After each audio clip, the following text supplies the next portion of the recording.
Now we've got our audio reactive situation happening. Sometimes, just a quick little tip, make sure that you actually have TouchDesigner playing. So spacebar will start it or stop it.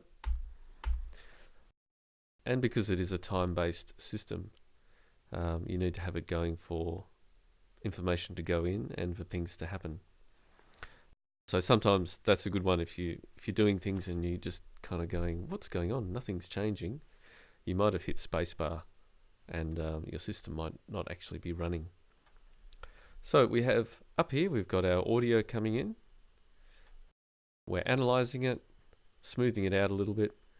And then we've got our math chop here, which lets us make it more or less in terms of the value or the power that we're giving it. And then a null chop, which is just a great way to work from the null. And now that you know a little bit more, if I move this null over a bit, and we wanted to put another chop in here, that's the beauty of the null chop. It gives you options. I don't have to go back and change all the parameters of the different chops before. I can just keep the null and take my values or the channel out to wherever I'm going to affect it, and I can just keep dropping in more operators along the line here and moving this lot here further back if I want to do add more effects or something before I get to the end of the chain, which then affects the other parts of the system or the network. Okay, so we have our math going into the null. We're affecting the noise, which is affecting the shape of our sphere. So, and it's showing up in the geo, and then it's being rendered out here. Now, I reckon we should, what if we make this sphere here a little bit smaller?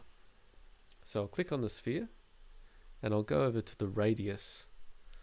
And because you've got options, lots of options in TouchDesigner, here in the radius, these values here are all for our X, Y, and Z.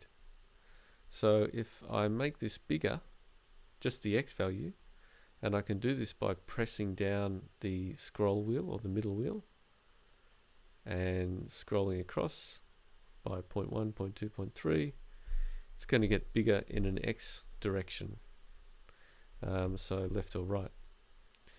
I'll take that back to 1. I can just highlight that and click on 1. If I made this 2, it'll become taller. And if I made this 3 this way, we won't really see much unless I turned it around, because that's just kind of facing us, and I can't turn around in the render.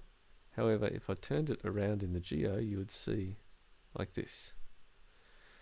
So this is a good one to have a quick play around with in the geo.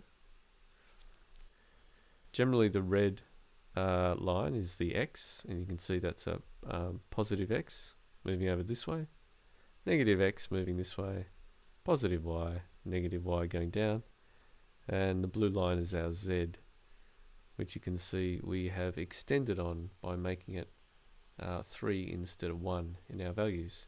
If I turn that back to 1, we'll get a sphere again. So I'll scroll back out a bit. We're at the sphere and I'm going to make it smaller, but I don't want to have to change the X, Y, and Z all individually. So if I middle mouse or the scroll wheel on the radius, I can also do it where it says radius, and that will actually just change everything at once. Okay, that gives us a little bit more room to work with. So we've made that a little bit smaller. It's still bouncing around, but it's kind of sitting in space there. It's got no backdrop or anything to it.